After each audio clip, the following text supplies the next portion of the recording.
നിങ്ങക്ക് ക്ലാസ്സിൽ പോണ്ടേ? പോണം പോണം. നീ ഇന്ന് ക്ലാസ്സിലേക്കില്ലല്ലേ? ഇല്ലടി.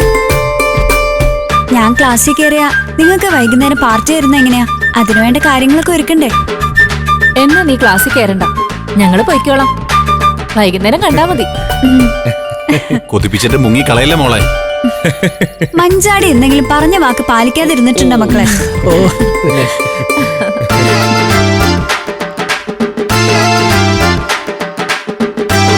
വേണോ? വേണ്ട, കഴിച്ചു. ഹാപ്പി ബർത്ത്ഡേ മഞ്ചാടി. താങ്ക്സ് ആസിഫെ. എന്താ അടുത്ത പരിപാടി? രജിസ്റ്റർ ഓഫീസിലെ പരിചയക്കാരനായ ഒരു സ്റ്റാഫുമായിട്ട് സംസാരിച്ച് ആസിഫ് എല്ലാ ഏർപ്പാടുകളും ചെയ്തു വെച്ചിട്ടുണ്ട്. ഇന്ന് പോയാ അവിടെ മാരേജിന് അപേക്ഷ കൊടുക്കാം.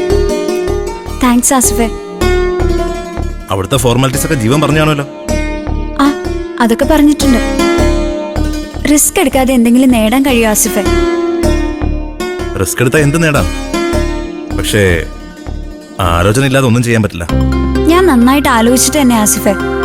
വിഷുവിന് എന്റെ കാര്യത്തില് അച്ഛനൊരു തീരുമാനം എടുക്കും. ചിലപ്പോ അതിനുശേഷം എനിക്ക് എന്റെ വീട്ടിൽ നിന്ന് ഇറങ്ങാൻ കഴിയുമെന്ന് തോന്നുന്നില്ല.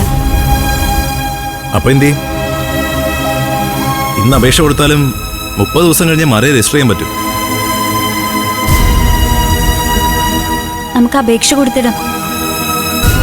ആ റൂട്ടിൽ തന്നെ കാര്യങ്ങൾ നടക്കുമെങ്കിൽ നല്ലതല്ലേ? അതിനി വീട്ടിൽ നിന്ന് ഒളിച്ചോടി പോകേണ്ട അവസ്ഥ വരികയാണെങ്കിൽ അത് അപ്പൊ ആലോചിച്ചാ പോരെ? അപ്പൊ മഞ്ചാടി രണ്ടും കൽപ്പിച്ചല്ലേ? എന്താ ആസിഫെ വീണ്ടും സംശയം? എന്താ ജീവൻ, നീ ഇങ്ങനെയാണോ ആസിഫിനോട് നമ്മുടെ കാര്യങ്ങളൊക്കെ പറഞ്ഞിരിക്കുന്നത്? അതല്ല മഞ്ചാടി, ആസിഫിന്റെ ടെൻഷൻ നമ്മളെവിടെയും പെട്ടുപോകുന്നുള്ളതാ. നമ്മളോടുള്ള ഇഷ്ടം കൊണ്ടാ അവനിങ്ങനെയൊക്കെ ചോദിക്കുന്നത്. നോക്ക് ആസിഫ്, കല്യാണം കഴിച്ച് ഉടനെ ഒരു കുടുംബജീവിതം തുടങ്ങാൻ വേണ്ടിയൊന്നുമല്ല, ഇഷ്ടപ്പെട്ട ആളെ കൂടി നിർത്താനുള്ള സ്വാതന്ത്ര്യത്തിന് വേണ്ടിയാ ഞാനിതൊക്കെ ചെയ്യുന്നത്.